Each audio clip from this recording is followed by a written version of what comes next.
Good morning. This is an exciting day at Ferris State University, and I am so glad that you're all here to be part of it. I apologize for the delay. We were trying to give people a little bit of extra time. 2 days ago, it was 50 degrees here and sunshine, and look at it this morning.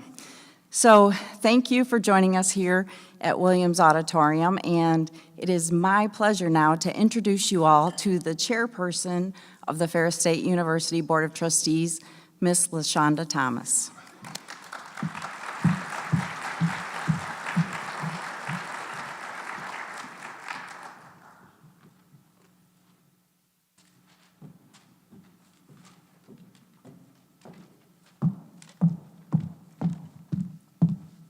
Good morning, and welcome.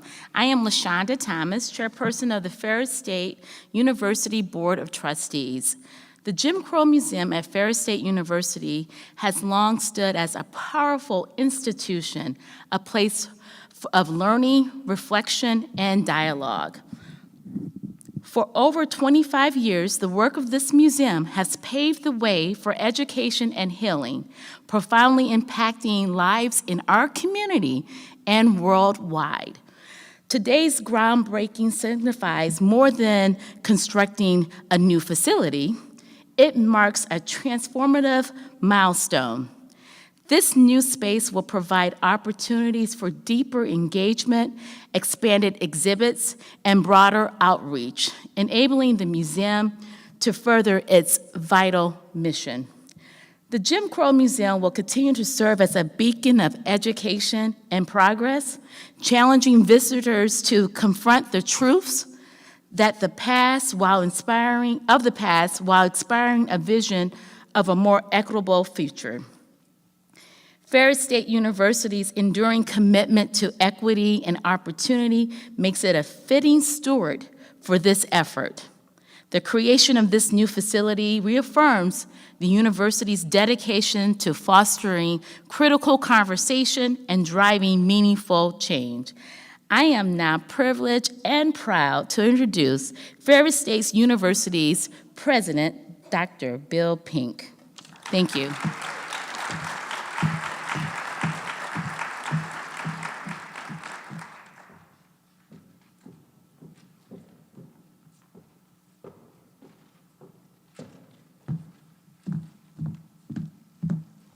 Good morning. Tee that up a little bit, Chairperson. No offense, Madam Chair. Boy, is it not a great day to be a Bulldog? Those of you in the room who are not necessarily Bulldogs, that you're here because of the grand occasion that we're celebrating, you just don't know what you're missing. It's a great day to be a Bulldog for many reasons. We could say a lot of things about what we're doing this weekend. We could talk about our commencement that happens tomorrow, where we get to celebrate many of our students who are finishing their education here at Ferris State University.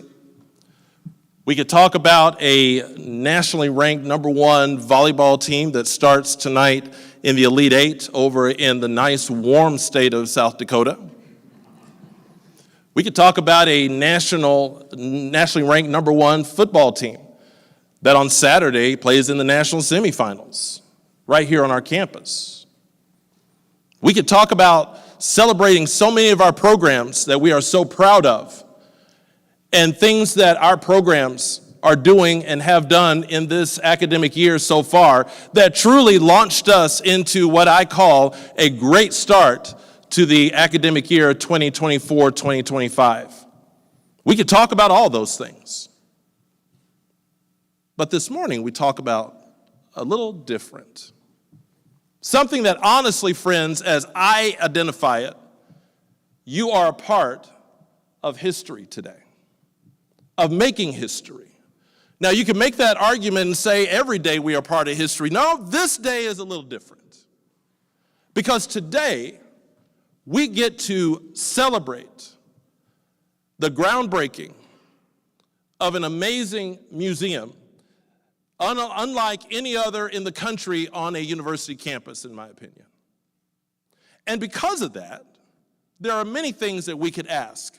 Well, the first thing I would say is to give honor where honor is due. And the first thing I'd like to do is to pay honor to the people of this university who are so charged with the work of this university in a way of oversight, and they do such a great job. They are in town for not only meetings today and tomorrow, but they're in town to see our students graduate, but they're also in town to celebrate with us. Would our Board of Trustees please stand and be recognized this morning?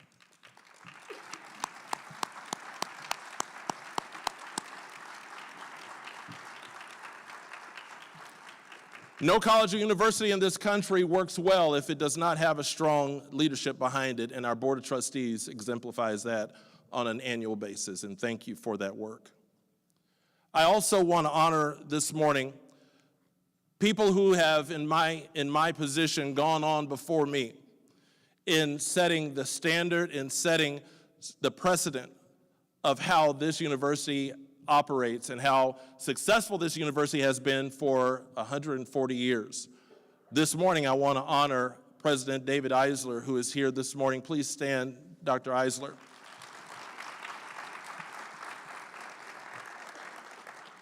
It was also refreshing this morning, right before I came over here, to get an email from President Bill Cederberg. And his email this morning just said, congratulations on what you get to celebrate this morning. I'll be watching on the live stream, so President Cederberg, good to have you here with us virtually. It is because of leadership past of this university, those who've gone on before, that helped set the stage for those of us who are present to take the baton and move it forward.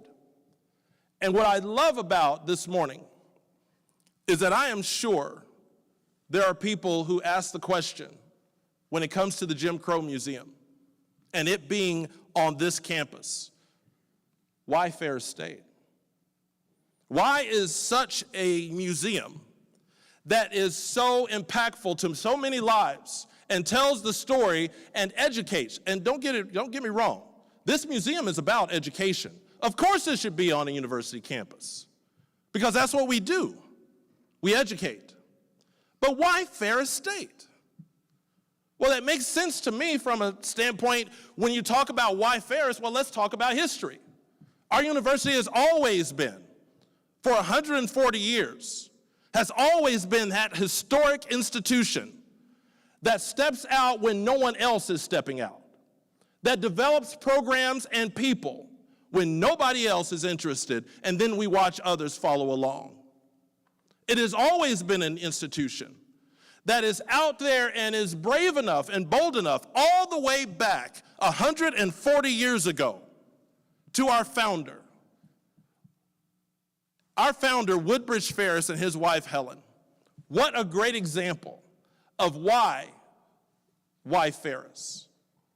Because of when you talk about someone in the history of this institution, in the history of this state, who stepped out 140 years ago and said there needs to be a university in West Central Michigan that is set, there needs to be an institute that is set on educating anyone and everyone of the state of Michigan, no matter the color of their skin, no matter their gender, that there needs to be an institute that is focused on truly educating the people of this state, unapologetically, and in a way that will move our state, that will make an impact in our state, that will truly provide the workforce of this state.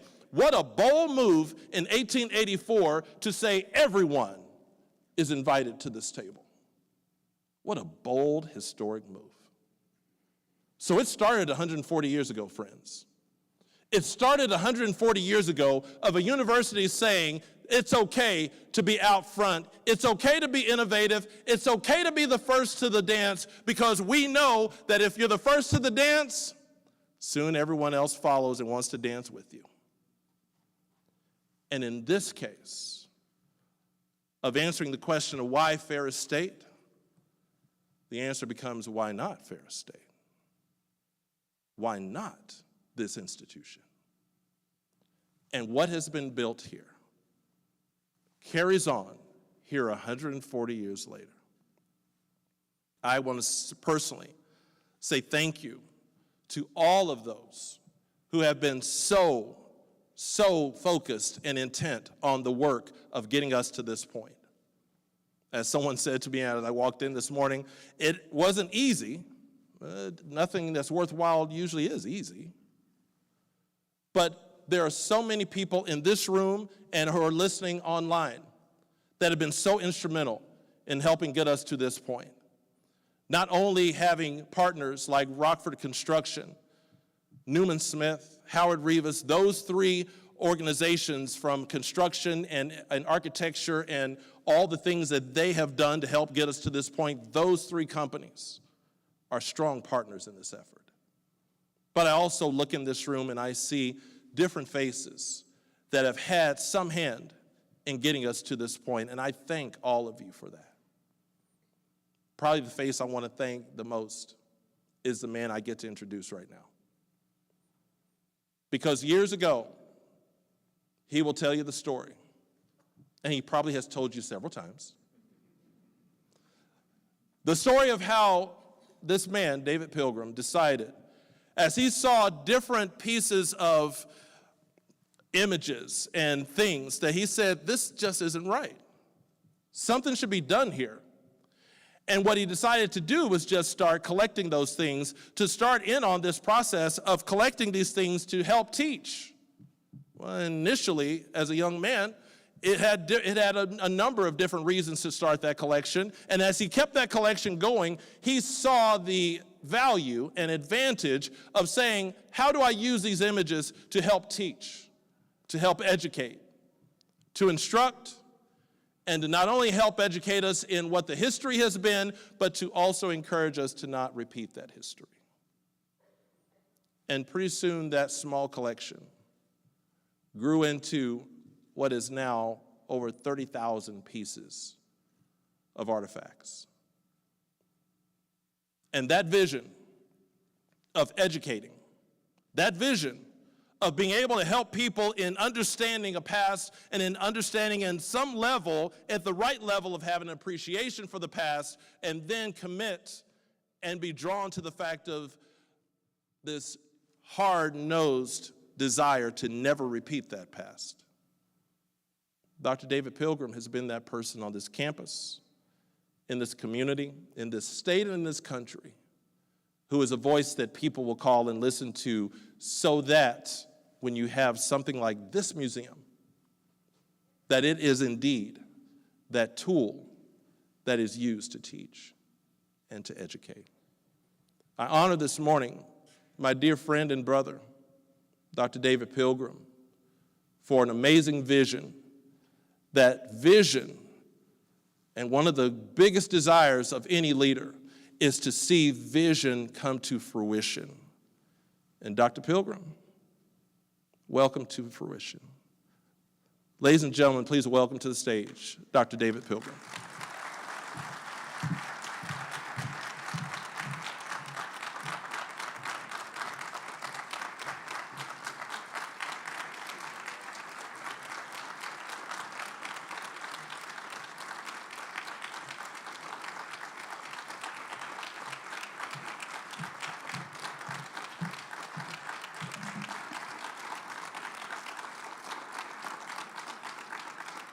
Thank you. What's the over-under on me crying? Is it, it's got to be at least 2-1. So a couple things. I did write my notes so that I would say everything I needed and wanted to say. But before I do that, I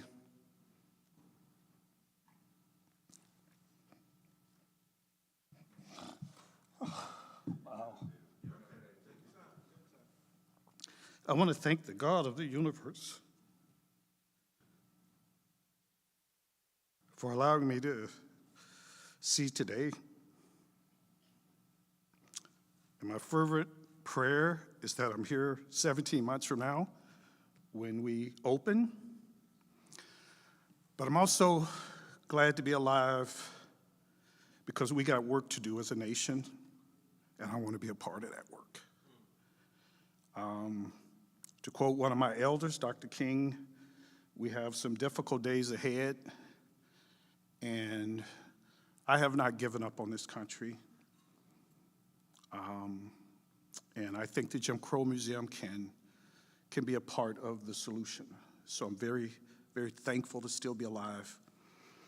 The other thing I want to say is, Franklin Hughes and I were walking out of the JCM the other day, and we saw these trucks out, and I walked up to one of the guys and I asked him what they were doing, and he said, "We are taking trees from over here and we are replanting them over there." And so then I knew what they were doing, and I said to him, though, "So why are you doing that?" And he said, "Because we're building a new Jim Crow museum." And I was like, "Oh, that's pretty cool." On behalf of Ferris State University and the Jim Crow Museum team, thank you for joining us for this historic groundbreaking. Today begins an exciting new chapter as we bring a vision to life. This new museum will be a space for teaching, learning, and meaningful conversations that inspire understanding and positive change. The new museum will house 30,000 objects. Our approach to those objects has evolved significantly. While we once focused on the hateful objects, using them as teaching tools, we now also emphasize the stories of people who resisted that hate through achievements, activism, and simply living their lives with quiet dignity. This shift brings a hopeful perspective, centering resilience and resistance. By highlighting humanity's enduring strength in overcoming hatred and injustice, the new museum will continue to educate. A sea of people helped on this journey. A special shout out to our building partners, Rockford Construction and Newman Smith Architecture. Their work ensures the building seamlessly blends thoughtful design with exceptional functionality, creating a visually inspiring and highly practical space. We're also proud to have collaborated with Howard Reavis, a Washington, D.C.-based design firm, on this project. Several years ago, my daughter Gabrielle and I had the deeply moving experience of visiting the National Civil Rights Museum at the Lorraine Motel in Memphis. The museum is located on the site where Dr. Martin Luther King Jr. was tragically assassinated.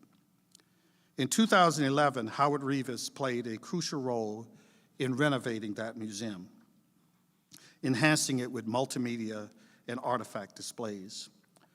More than a decade later, I am pleased that Howard Reavis has designed the main exhibit for the new Jim Crow Museum facility. They bring in their expertise to us. We sincerely appreciate our collaboration with leaders from the Ferris Administration and Finance Division, Amanda Matheson, Joe Hopp, Michael Hughes, and Karen Simmon, and external consultant James Moyer.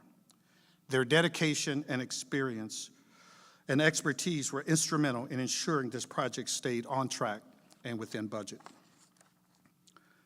Regarding budgets, this project would not have been possible without the generous financial support of the State of Michigan, the Ferris Board of Trustees, the Ferris Foundation, and several corporate foundations.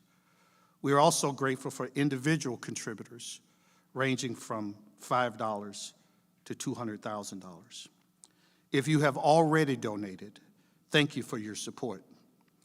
If you haven't yet, thank you in advance for considering a gift to the Jim Crow Museum. Among the generous contributors is John Thorpe, the first director of the Jim Crow Museum. John played a pivotal role in my journey at Ferris as he recruited me and served as my first supervisor. Early in my tenure, he recognized the potential of using objects of harm as compelling teaching tools.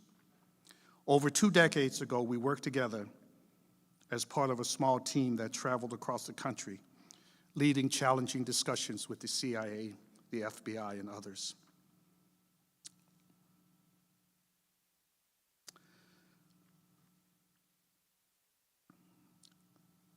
And I wish Philip Middleton was here today.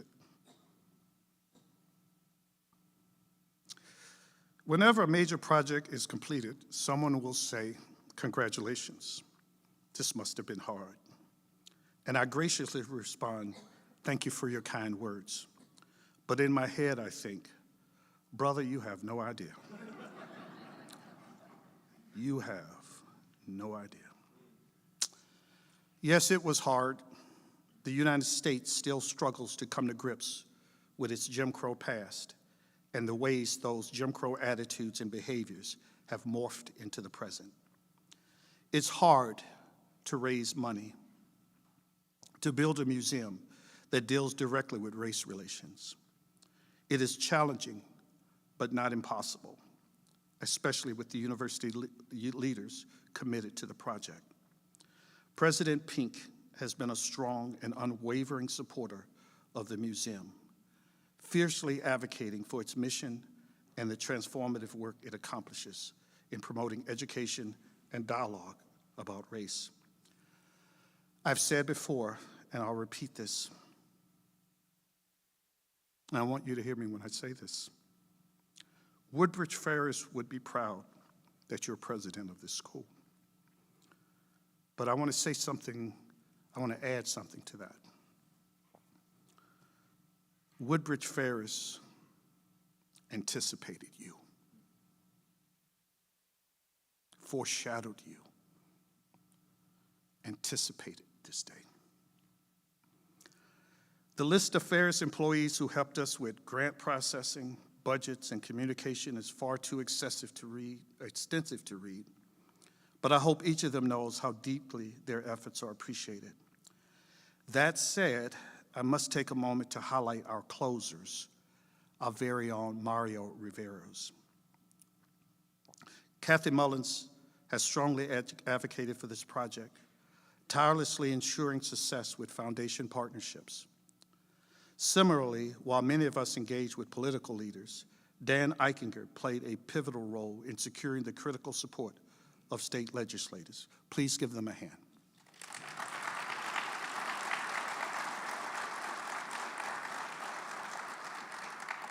In truth, we would not be here today without the exceptional efforts of Dan and Kathy. I want to take a moment to express my heartfelt gratitude to the incredible Jim Crow Museum team. If you've ever been a member of the Jim Crow Museum staff, please stand now.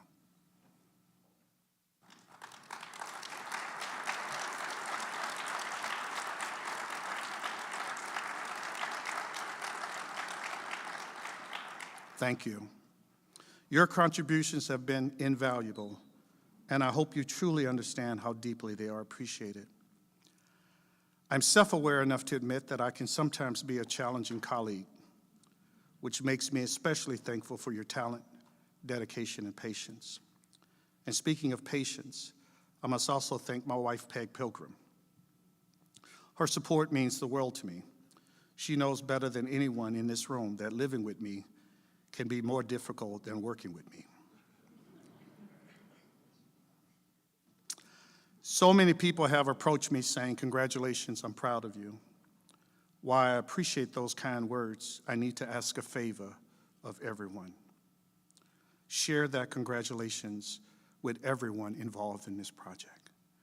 Every name that I've mentioned so far, when you see them, don't say thank you. Say congratulations. Thank you means you did something to help me. Congratulations means this is your project and we're proud of you. So tell them thank you and congratulations. This journey has been long and transformative. While we've accomplished much, there's still much work to be done. We need to leverage this facility as a teaching resource for Ferris students. The provost, Bobby Floshman, and I have begun those discussions. This is important work, but our reach will be broader. Over the past several years, we have dedicated ourselves to designing a world-class facility as a beacon for meaningful dialogue and change. This space will welcome university scholars, school groups, faith communities, civic organizations, corporate leaders, policymakers, law enforcement, civil rights advocates, and countless others. Together, we will engage in thoughtful and constructive conversations about race. We are thrilled to embark on this next chapter with you and eagerly anticipate the impact we will create together. Let's break new ground, literally and figuratively. And the last thing I'll say is, there's over 4,000 universities in this country, and I am so proud to be a part of this one. Would not want to have spent my career anyplace else, and trust me, I know what ails us, the stuff that ails us, but I know our promise as an institution. And so I'm very, very thankful, not just to be here today, but to have been a part of Ferris' journey, that Ferris has been a part of my journey. I've been a part of Ferris' journey. So thank you.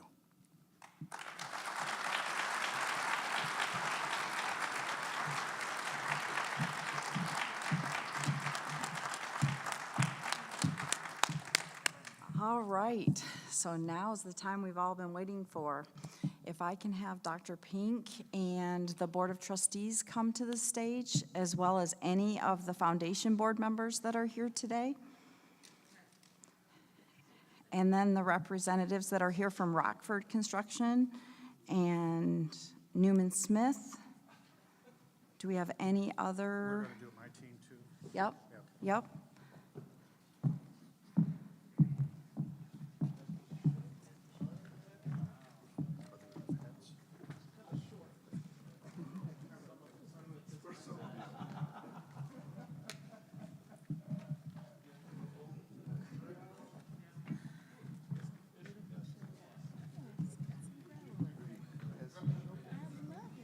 The JCM team, come on up, please. Everybody who's ever worked for the JCM team, we're going to take a picture also. All right, let's go ahead and line up right here. David, grab a hat and a shovel so that you make sure you get one on. We'll run out of heads. Yeah, I think you need to do a couple. Yep. Yeah.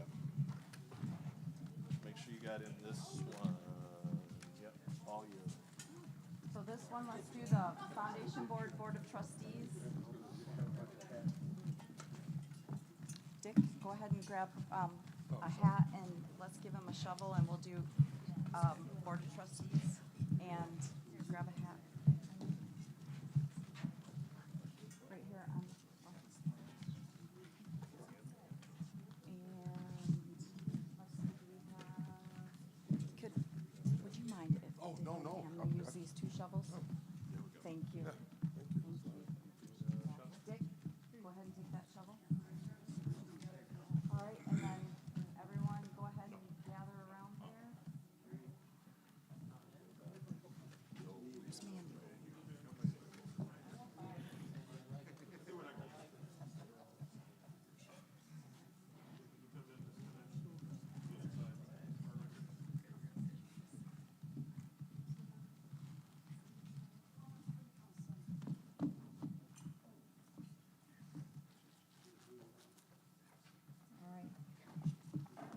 All right, team, we're gonna do a count. 1, 2, 3. When you're ready.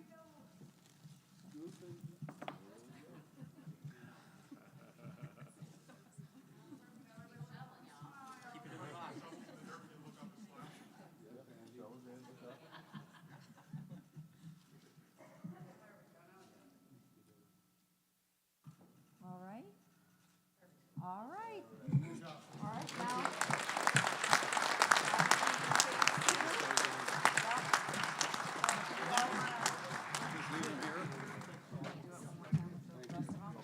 And then I want to do all my friends. Yeah, we're gonna do, now we'll go ahead and the rest of the group come on up. And we'll switch out.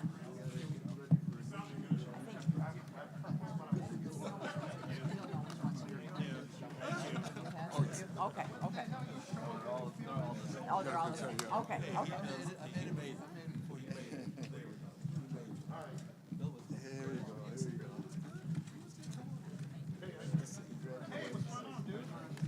Way to show up.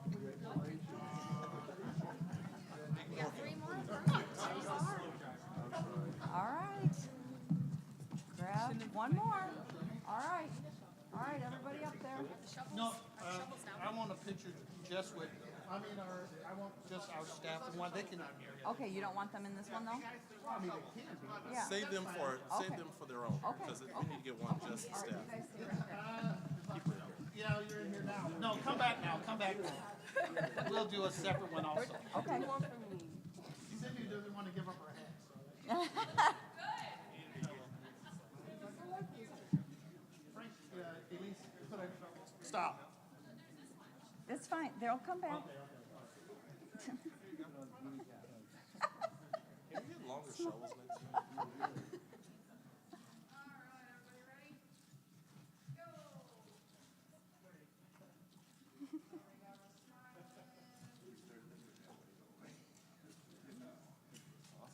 All right. Good job. All right.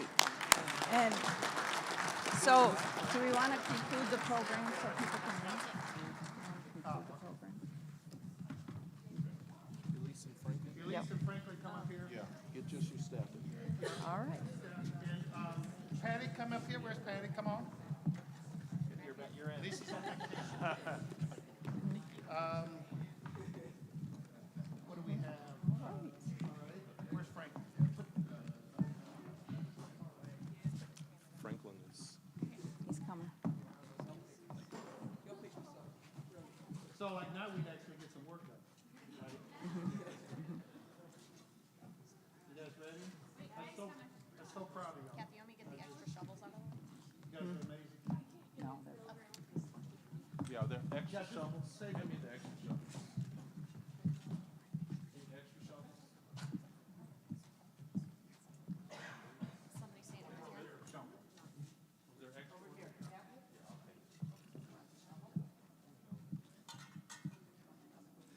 All right. I want to overload shovels.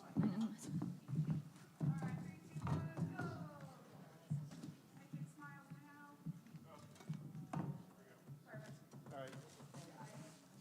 All right. Well, I would like to take a couple more. So we've had a number of folks who donated. Can we bring up a few? Sure. Of course. So if you've given show. money to the museum, I'd like for you to come up right now. If you've already had your picture taken, don't put the paper up.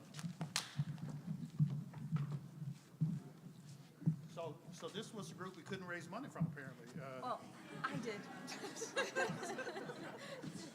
But they're celebrating It with was us a good now. thought. It But they're was- celebrating with us Me and now. you can get our picture taken then. Exactly. Where's Well, Dan? I guess I'd be in there I'm gonna too. get the PC up here, Dan. Okay, so they're wanting me to mention that I also have two other kids. Because I told the story about Gabrielle, so I also have Haley Grace. Okay, they're going crazy on group text right now. And I also have Eustace Jameson. And so they're proud of those kids. All right, this is the world we live in, right? The streaming world. So can I get the PC up here? And especially, we'll do Dan. We'll get our two closers up here first with the president, and then we'll do the whole. You haven't been in the picture yet? Yeah. I have to have Amanda. Let's go, Amanda. Dan said even Dan can see it. Where's Tara? Where's the provost? And Miles? Janine is around here? There's shovels in there already. Yeah. So the sad part is someone actually had to bring somebody's job. Somebody had to do all this. And we're grateful to those.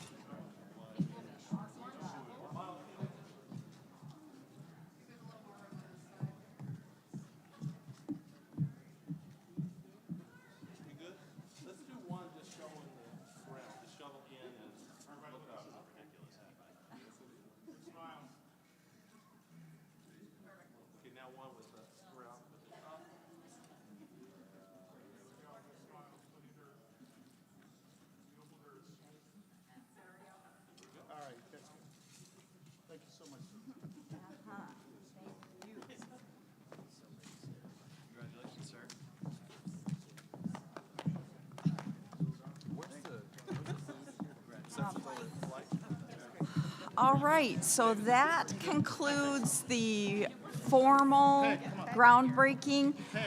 There is a reception in flight, some amazing food, and so good time for food and fellowship. There's also opportunities to tour the Jim Crow Museum in flight, so we hope to see you over there. And again, thank you so much for joining us today, and it's a great day to be a Bulldog. Thank you.